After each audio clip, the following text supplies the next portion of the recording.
So in this video, you'll learn how to generate a Wi-Fi QR code on your Samsung Galaxy A26, A36, and A56.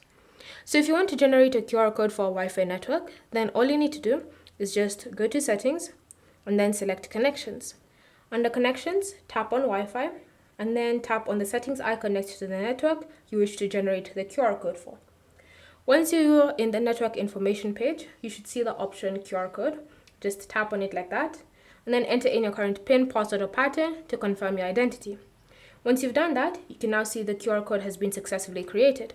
So if someone wants to connect to that network, say for example, I want to use my iPhone to connect to that network, I just need to bring up the QR code scanner, hover my phone over the QR code, and then I'll be able to now connect to that specific network.